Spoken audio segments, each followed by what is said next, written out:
Bonsoir. Je vais vous inviter dans une aventure personnelle. Je suis désolé de parler de moi, mais j'essaie quand même de vous renvoyer la balle après pour vous. Ça part d'abord d'une difficulté depuis l'enfance, et j'ai essayé de faire de mon corps un laboratoire pour être en bon état, alors que j'étais en mauvais état au départ au niveau santé. Alors, tout part de... je suis comme vous, je suis né dans le corps d'une maman. Et c'est intéressant parce que c'est une forme de nutrition très intéressante. La maman va nous nourrir, non pas par la bouche, mais par le nombril, par le cordon ombilical. Et ce qui est intéressant, c'est que c'est le ventre. Vous savez, on parle maintenant de deuxième cerveau. C'est une zone très intime, c'est pas le même circuit, c'est tout à fait autre chose. Et on sait aussi que par le sang, on a aussi les émotions de la maman. Donc on est vraiment dans un univers qui est complètement à la fois de l'ordre nutritionnel, mais qui est beaucoup plus, qui est quelque chose de fusionnel. Il y a un rapport très important avec la maman. Il y a une sorte certainement de complicité qui se fait. J'ai oublié, vous aussi sûrement, mais on peut imaginer quand même que c'est un temps très important pour nous tous, surtout qu'on dit que tout se passe avant 3 ans, mais je pense que le temps intra-utérin est essentiel, puisque on a déjà mis des micros à l'intérieur du ventre, et on sait que l'enfant entend. Il y a l'enfant qui est par exemple à 7 mois, il entend tout ce qui se passe dans la pièce. Donc ces vécus-là sont très importants. Pour moi, bon, j'ai eu un petit démarrage un peu brusque. Ma mère meurt pendant ma naissance. Et là, bon, je suis un bébé au départ, normal. Un beau bébé, ça veut dire un bébé normal, en bonne santé. Bon, rien de chose particulière. Par contre, très très vite, je vais passer de main en main pendant des années. Et donc très très vite, je vais devenir chétif, asthmatique, rachitique, et puis sans défense immunitaire, sous antibiotiques pendant plus de la moitié de l'année. Et donc je vais me retrouver dans une situation de lutte, de mal de vivre en fait. C'est pour ça qu'après, ce que je vais vous proposer, c'est un tour du monde de 15 ans pour me former, etc., pour trouver des solutions pour moi. Mais je reviens quand même à cette première période. Donc j'ai eu la période de nutrition intra-utérine, et puis j'ai eu une deuxième maman, à l'âge de 5 ans. Alors là, c'est la nourriture normande. La crème, très carné, tout. Bon, c'est trop sucré, trop gras, trop, etc. Et donc, je continue à plonger parce que mon corps est trop faible pour tout ça. Et puis un jour, du jour au lendemain, eh bien, je vais tout couper. Je vais faire comme les chats. Déjà, vous savez, ça se purge. Voilà. Je vais manger de la salade. Je vais manger des herbes aromatiques. Tout ce que je sentais instinctivement. Donc pour ça, je mange que seul, en fait, dans mon coin. Et je vais, petit à petit, me nettoyer d'abord. D'abord, il faut nettoyer. On pense toujours à ce que l'on doit manger, mais d'abord, quand il y a trop, il faut nettoyer. Et puis, surtout, eh bien, je vais petit à petit commencer à m'orienter, une fois que j'ai nettoyé, à me reconstruire depuis le végétal. Je sens instinctivement que le végétal est ce qui va me rééquilibrer. Je ne savais pas encore, j'avais déjà des connaissances de la médecine ayurvédique, etc., mais c'était encore qu'une ébauche. Et donc, je ne vais pas devenir végétarien, mais végétalien, sans sous-produits animaux. Donc, base céréalienne, légumineuse, etc. Et pendant 11 ans, je vais reconstruire mon corps. C'est-à-dire que je ne serai plus malade. Là, maintenant, ça doit faire 35 ans que je n'ai pas vu un médecin, et que je n'ai pas fait des prises de sang, autre chose. C'est une autre vie, quoi. Bon, et donc, au départ, ça a été végétalien pour me reconstruire. Et puis ensuite, eh bien, j'ai parcouru, en même temps, pas ensuite, pardon, pendant ces 11 ans, j'ai parcouru le monde, après mes études universitaires, qui ne me plaisaient pas. C'était trop médical, classique. Je suis parti en Chine, je suis parti en Inde, je suis parti au Tibet, en Thaïlande, un peu partout. Et là, j'ai étudié tous les systèmes, alors d'abord les médecines locales, médecine ayurvédique, médecine chinoise, mais les techniques qui vont avec, donc les techniques corporelles, par exemple les massages dans chaque pays, les techniques personnelles, les disciplines personnelles, comme le yoga en Inde, avec la méditation, comme le tai chi, qigong, tout ça, je suis devenu professeur de ces différentes disciplines. Et puis eh bien, j'ai rencontré les histoires de ces différents pays. Alors, je vais faire des petites histoires pour voir comment, dans certains pays, la nourriture est totalement liée, on peut dire au spirituel, on va être très sobre, à la manière d'être. C'est que je ne mange pas qu'un aliment, je mange des émotions, de l'aliment, je mange de l'énergie, ça en Asie c'est essentiel, je mange également des éléments, il y a des aliments qui vont éveiller la conscience, qui vont nous rendre plus épurés, plus prêts à vivre différemment, même au niveau émotionnel. Alors, première histoire, c'est un samouraï qui vient voir un grand maître, un grand sage, donc c'est quelqu'un de très modeste qui est dans son petit coin, en fait, on va dire, et il lui dit, mais je voudrais savoir où commence la porte de l'enfer et également où commence la porte du paradis. Et là, le sage, le vieux monsieur qui est là, lui dit, comment ça, toi, un soudard qui sent mauvais, qui est en train de tuer des gens, etc., tu voudrais avoir la spiritualité. Mais pour qui tu te prends? Tu as vu comment tu es ignoble. Là, le samouraï, qui est quand même très arrogant, il dégaine son katana, il est prêt à couper en deux le moine, et là, le moine lui dit, et là commence la porte de l'enfer. Et là, aussitôt, l'autre comprend, il se prosterne, et l'autre il dit, et là commence la porte du paradis.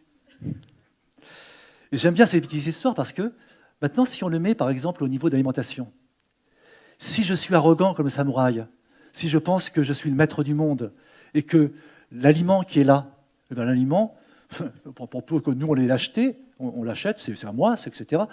Je suis un être supérieur qui va coloniser le monde, qui va manger parfois nerveusement, qui va le faire avec une certaine violence.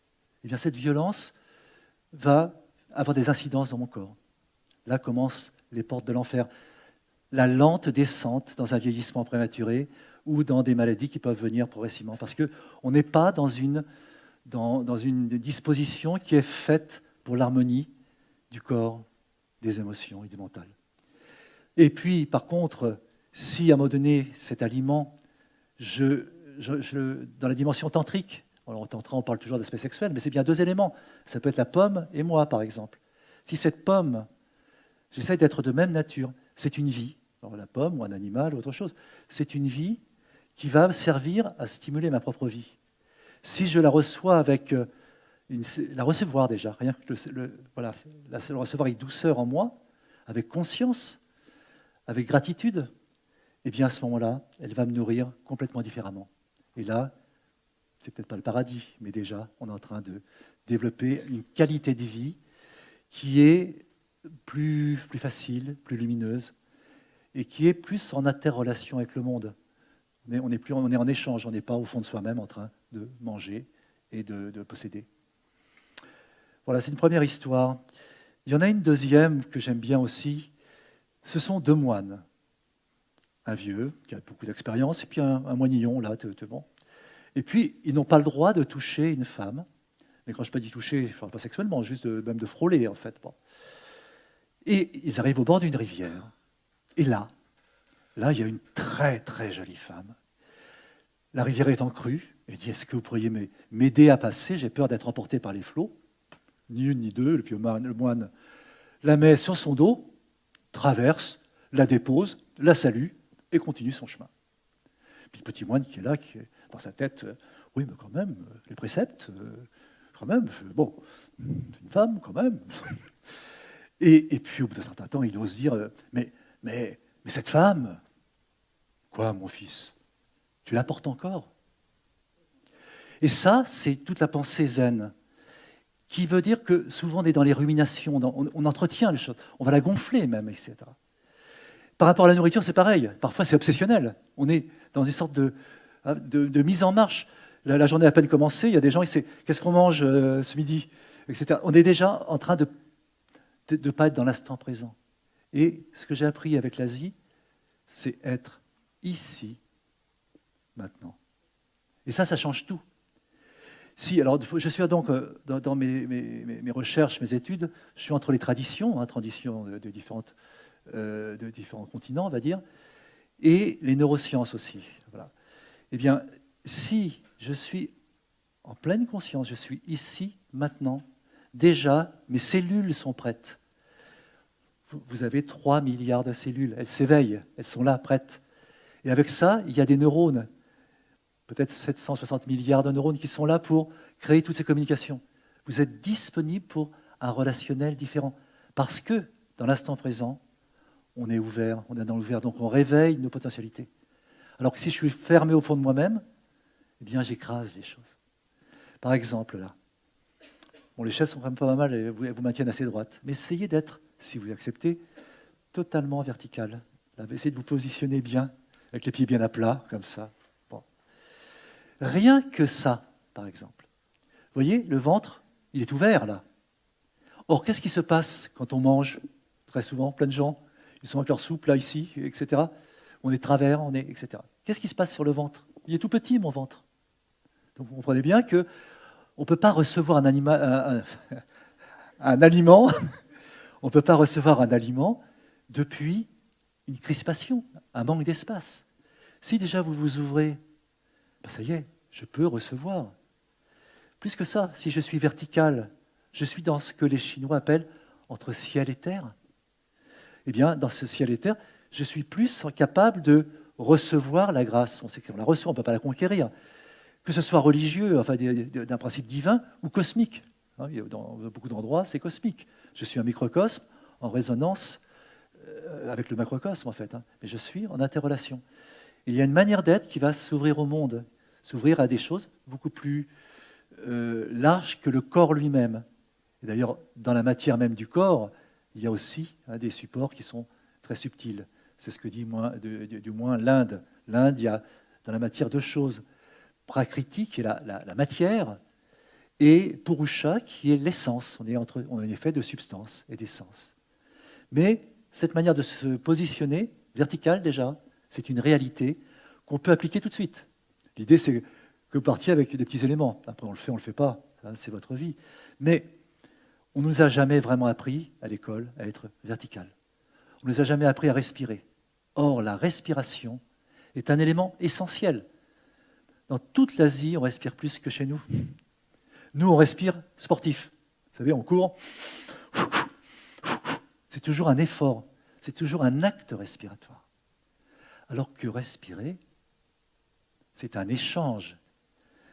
C'est l'air qui vient de l'extérieur, qui rentre en moi et qui repart sur l'extérieur. Et un échange, vous voyez, il y a cette notion de recevoir. C'est plus encore quelque chose de musclé, de volontaire. La respiration, en plus, on le sait maintenant, il y a beaucoup de disciplines qui utilisent la respiration, va jouer à la fois sur le corps, sur les émotions et sur le mental. Plus vous avez une respiration longue, paisible, eh bien plus vous harmonisez les trois domaines. Or, le principal aliment, avant tous les autres, c'est l'air. C'est l'air parce qu'un aliment qui rentre en vous, s'il n'y a pas d'air, il ne sert à rien. Vous mettez un feu, l'aliment, c'est une sorte de combustible qui va entrer dans le corps, qui va devenir un nutriment, qui va arriver dans la cellule et qui va pouvoir brûler. Mais si vous avez un feu, vous mettez un couvercle par-dessus, le feu s'éteint. Si vous respirez insuffisamment, eh bien, il ne va pas y avoir une bonne combustion. Et petit à petit, si vous respirez très peu, il y a des gens qui ont une respiration extrêmement faible, entre autres certaines personnes âgées, bien sûr, eh bien, il n'y a plus la possibilité de stimuler le métabolisme cellulaire, qui est quand même la base de notre vie, en fait. Ici. Donc, une respiration ample, paisible, plus j'allonge mon souffle sans m'essouffler, plus j'apaise les émotions. Et en même temps, plus j'éveille la conscience. Et ce que j'ai appris, mais qui est confirmé par les neurosciences disent quoi? Eh bien, l'être humain a 5 caractéristiques, 5 facteurs du vivant. D'abord, il respire, il se nourrit, il se défend, défense immunitaire, multiplication cellulaire, vous vous coupez, ça se répare. Il pense et il a des émotions. Et tout ça, eh bien, confirme ce que les traditions ont découvert. Alors, il y a une autre histoire, mais je voudrais partir de maître Dogen, qui est un des grands maîtres, c'est au XIIIe siècle au Japon. Et il arrive de Chine et il va développer des monastères. Et il va mettre le tenzo. Le tenzo, c'est le cuisinier. Il va mettre le cuisinier dans les fonctions supérieures du monastère, dans les fonctions même donc spirituelles du monastère. Et pourquoi? Parce qu'il va dire que ce qui est important, c'est à la fois la qualité de la nourriture, mais c'est plus que ça. C'est la manière d'être pendant cette préparation. Et en plus, la préparation, c'est un cadeau que l'on fait aux autres. Donc, il y a toute une dimension qui dépasse la personne. Et surtout, eh bien, par la conscience, par les infinies petites choses, on va pouvoir développer une conscience plus large. Plus je suis sur les petites choses, plus je vais pouvoir m'ouvrir en conscience sur plus grand. Parce que je suis disponible. Je n'ai plus l'esprit qui part sur différentes choses à la fois. Et donc, il va mettre le Tenzo comme vraiment le chef spirituel important. Il n'est pas le supérieur général, mais il est dans les grands décideurs. Et là, un jour, il y a une autre histoire comme ça. Il y a deux jeunes qui entendent parler de l'enseignement de Maître Dogen, et ils vont partir de monastère en monastère, c'est quelques siècles plus tard, et ils n'arrivent pas à trouver un monastère où les gens sont totalement dans la conscience de chaque moment, de chaque aliment mangé, de chaque geste que l'on fait par rapport à la préparation, ou dans le repas, ou après le repas, il faut bien sûr nettoyer. Et ils sont déçus de plus en plus, et bon, ils essayent une dernière fois, un dernier monastère. On leur a dit que là, c'est quand même différent de tous les autres. Et donc, ils passent le dernier village. Ils savent qu'après, il n'y a plus que le monastère. Il y a un petit ruisseau qui est là. Donc là, ils sont quand même pleins d'espoir. Ils sont prêts à monter, trouver enfin l'enseignement qui leur convient. Et qu'est-ce qu'ils voient descendre le long du ruisseau? Une carotte. Comment ça? Le cuisinier a laissé passer une carotte. Il a laissé partir dans le ruisseau. Et là, ils sont totalement désespérés. Ce n'est pas encore là qu'il y a l'enseignement de la pleine conscience comme ils le souhaiteraient. Ils font demi-tour, et puis à ce moment-là, ils entendent quelqu'un qui court là, essoufflé, puis ils voient un vieux moine qui est là, et qui dit « Vous n'avez pas vu passer une carotte ?» Et alors là, ils éclatent de rire, ils courent avec le moine chercher la carotte, et ils montent, bien sûr, au monastère, trouver l'enseignement qui leur convient. Voilà, toujours cette notion entre l'aliment et, on va dire, une manière d'être, hein, ou une manière de changer le mental et l'émotionnel. Alors, il y a d'autres histoires. Bon, j'ai étudié avec Michio Kushi, donc, qui a été le chef de file après d'un macrobiotique, et donc qui était le disciple de Georges Ozawa, et donc il est jeune étudiant, et donc il me raconte un jour, il dit voilà, j'étais avec Georges Ozawa, le fondateur d'un macrobiotique. Puis il y avait une fête macrobiotique qui se préparait. Puis il dit, oh, il nous embête, allez, on va sortir dehors. Et donc là, bien sûr, en macrobiotique, on est végétalien. C'était vraiment, la nourriture est une énergie. Hein, bon, l'équilibre yin-yang, en fait, il y a 5 éléments comme en médecine chinoise. Et puis surtout, un travail sur la conscience. Le récipient, la manière de cuire, c'est un creuset alchimique. Le corps lui-même est vu comme un creuset alchimique pour la nourriture. On est vraiment dans des choses très, très, on va dire, sérieuses, on va dire. Trop sérieuses. Et alors, donc, il y a Georges qui va avec Michio, puis qui dit « Oh, voilà, un Wimpy, un fast-food. » Et c'était il y a longtemps. Il y en avait très peu encore au Japon. Et donc, il rentre là, et puis il dit à Michio Kushi « Mais qu'est-ce que tu prends ?» Alors l'autre, vu l'enseignement, comme vous. Et puis, il dit, alors, allez, 2 hamburgers. Bon, très bien. Et puis alors, qu'est-ce que tu bois? Comme vous. Allez, 2 coca. Et là, Michio dit, quand j'ai vu avec quel plaisir il mangeait cette nourriture, eh bien, j'étais quand même complètement scotché. Et j'ai compris que la manière de manger était plus importante encore que l'aliment mangé. Ça, c'est un élément très important. Et donc il dit à Monet, et puis en plus j'étais tellement époustouflé que c'est lui qui a fini ma part, mon hamburger. Voilà. Et c'est bien parce qu'il n'y a pas d'intolérance, en fait. On n'est pas intolérant, on n'est pas dans une secte nutritionnelle, dans une chapelle, etc. C'est simplement comprendre qu'on peut faire des écarts, mais si tous les jours on fait des écarts, notre corps est en déséquilibre, mais un écart de temps en temps, c'est très bien. Et moi, quand j'étais donc au Japon, donc je suis allé dans beaucoup de monastères japonais, c'était assez austère, et puis je suis allé au dojo de Mishima, d'un personnage qui était médecin des 3 médecines. Et c'était le dojo de Mishima, donc avec Masai Hiroki Sensei. J'ai juste une petite, parce que j'ai pas d'heure. Ah, c'est fini, c'est pour ça? Oh, j'ai à peine commencé. Bon. Et donc, non, mais alors, j'ai fini autrement. Vous pourrez faire une coupure après, ça sera possible ou pas? Ouais. Voilà. Voilà. Donc, la seule chose, s'il y avait quelque chose à retenir pour vous, soyez vertical. Respirez déjà pendant les repas. Avant le repas, respirez plus. Respirez pendant le repas. Et puis surtout, pensez positif. Essayez de sentir que vous avez de la chance, de la gratitude de recevoir un aliment. Ce n'est pas anodin. Il y a des gens sur cette planète, vous savez bien, qui ne mangent pas à leur faim. Mais même si on mange, ce n'est pas... il ne faut pas prendre ça comme des êtres supérieurs. On doit le prendre avec bonheur. Et pour peu qu'on partage, eh bien, la vie, elle est parfaite. Merci beaucoup.